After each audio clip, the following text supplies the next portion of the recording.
So hello everyone and welcome back to my channel.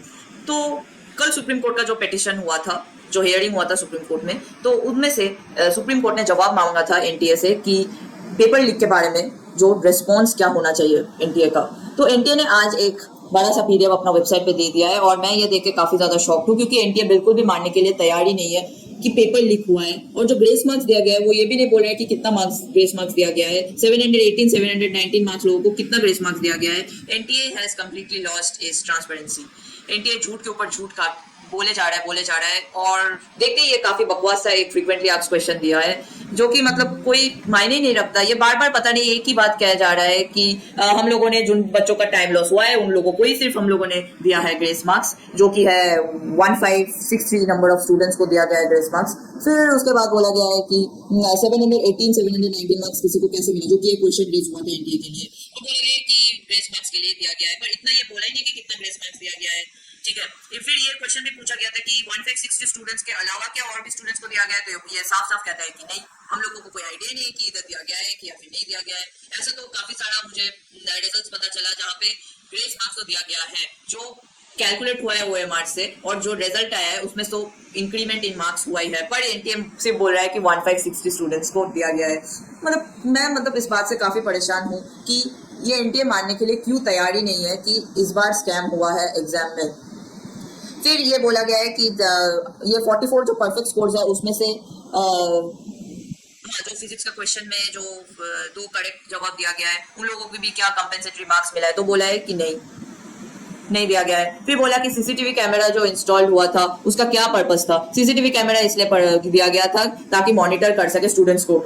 ये मतलब काफी सारा सेंटर्स में चीटिंग हुआ है, मैंने लाइव देखा है चीटिंग होते हुए। फिर भी मतलब ये बोल रहे हैं कि सीसीटीवी कैमरास इंस्टॉल किया गया है। वो सीसीटीवी कैमरास में शायद ये लोग चेक ही नहीं करते या फिर पता नहीं क्या सीन है, पर चीटिंग डेफिनेटली काफी सारा सेंटर्स में तो हुआ है। फिर क्या मेजर लिया गया है, सीसीटीवी कैमरास इंस्टॉल किया गया है, मतलब ये लोग सीसीटीवी कैमरास के ऊपर इतना ज्यादा ध्यान दे रहे हैं और ये लोग ये जताना चाहते हैं कि हाँ हम लोग सीसीटीवी कैमरास चेक किए हैं और कोई ऐसा चीटिंग वगैरह कुछ नहीं हुआ है एग्जाम में। और फिर ये कहा गया है कि अनफेयर मीन केस में इसका क्या ख्याल है।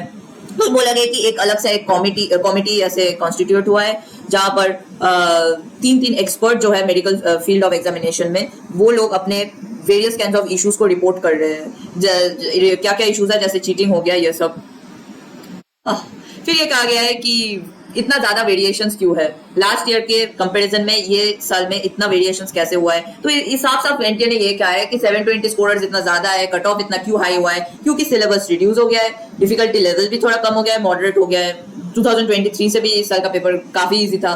ठीक है, फिर नंबर ऑफ एस्पिरेंट्स भी इंक्रीज हुआ है। तो यही सारा इन लोगों ने जवाब दिया है कि कैसे पेपर मतलब कट ऑफ कैसे इंक्रीज हो गया है।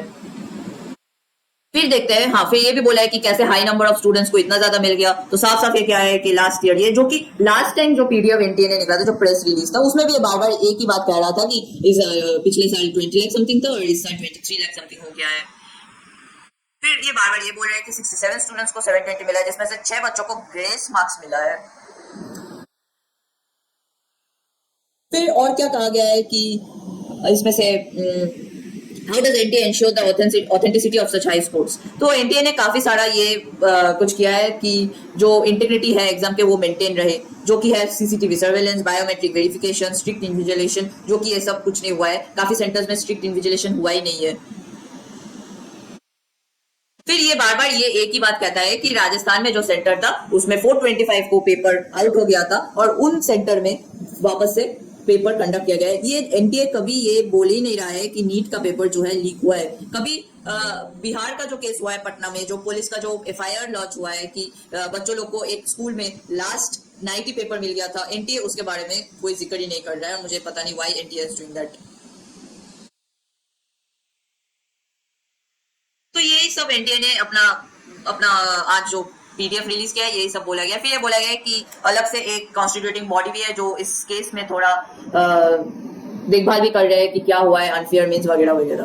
तो मैं चलिए आप लोगों को बताती हूँ कि नीट 2015 में क्या हुआ था।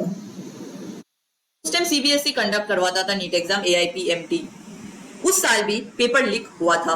और उस साल सीबीएसई ने ये बात मान भी लिया था। अराउंड 6.3 लाख स्टूडेंट्स ने एग्जाम दिया था, उनमें से 44 स्टूडेंट्स को पेपर मिल गया था। उस समय ये हुआ था कि अगर एक स्टूडेंट के हाथ भी अगर पेपर लग जाए तो फिर भी एग्जाम कंडक्ट करवाया जाएगा। सीबीएसई इस बात को मान भी लिया था कि पेपर लीक हुआ है, पर ये इनकार कर रहा था कि 6.3 लाख स्टूडेंट्स का हम लोग एग्जाम कैसे कंडक्ट करवाए। पर सुप्रीम कोर्ट ने इस बात को काफी ज्यादा फोकस पे लेके एग्जाम रिकंडक्ट करवाया था कि नहीं, एग्जाम रिकंडक्ट होना ही है। अगर एक बच्चे के हाथ में भी पेपर आया तो फिर भी एक कंडक्ट करवाना है। पर इस साल एनटीए ये मानने के लिए बिल्कुल भी तैयार नहीं है कि पेपर लीक हुआ है। अगर एक बार एनटीए ये बात मान ले कि पेपर लीक हुआ है, जो कि मास लेवल पे हुआ है, तो रीनीट डेफिनेटली होने वाला है। सुप्रीम कोर्ट ये बात मानेगा ही नहीं और सुप्रीम कोर्ट ये कहने वाला है कि रीनीट तो होके रहेगा, 2024 का जो पेपर है वो कैंसिल होगा और रीनीट तो होके रहेगा। पर एनटीए को ये बात सिर्फ एक बार मानना है और एनटीए को खुद भी पता है कि अगर वो कह दे कि पेपर लीक हुआ है तो एग्जाम तो डेफिनेटली होने वाला है और एग्जाम होना भी चाहिए, क्योंकि ये ग्रेस मार्क्स वालों पता नहीं कितना कितना ग्रेस मार्क्स मिला है। अगर किसी को 500 मिला है तो डायरेक्टली 200 मार्क्स भी तो ग्रेस मार्क्स मिल सकते हैं और 700 मार्क्स कोर्स कर सकते हैं। तो उन सब बच्चों के लिए काफी खराब हो रहा है जो लोग ने साल भर मेहनत किया है। मेरे पास तो ऐसे काफी सारा बच्चा के बोल रहे हैं कि हम फेल हो चुके हैं, हमारे हाथ में कुछ नहीं है, इतना मेहनत किया फिर भी कुछ नहीं होने वाला है। तो प्लीज उन बच्चों के लिए तो एटलीस्ट ये तो देखना चाहिए कि ये अनफेयर मीन्स ना हो उन बच्चों के साथ। और ऐसे भी कई सारा केसेस है कि 12th फेल जो एक बच्चा है उसको 705 मिला है एग्जाम में। मतलब how can a 12th fail. ये भी बात सुनने को मिल रहा है कि 720 स्कोर में जो लोग हैं उनमें से 2 लोग 12th फेल है। तो how can this be even possible. NTA is totally ignoring this thing. I can't even understand how.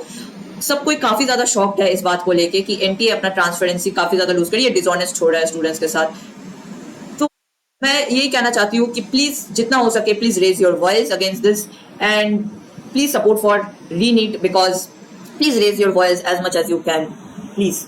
और रीनीट के लिए प्लीज सपोर्ट कीजिए, स्पेशली उन बच्चों के लिए जो लोग का मतलब 620 630 मार्क्स है और उन लोग का इस साल गवर्नमेंट सीट नहीं मिलने वाला है। 650 स्कॉलर्स भी बॉर्डर्स पे आके रुके हैं, उन लोगों को भी पता नहीं कि इस बार क्या होने वाला है, गवर्नमेंट कॉलेज मिलने वाला है कि नहीं। तो इन सब बच्चों के लिए तो काफी ज्यादा बुरा तो लग रहा है। तो इसलिए प्लीज सपोर्ट फॉर दिस। और मुझे पता है कि कुछ ना कुछ अच्छा तो होने ही वाला है। तो चलिए मिलते हैं अगले वीडियो में।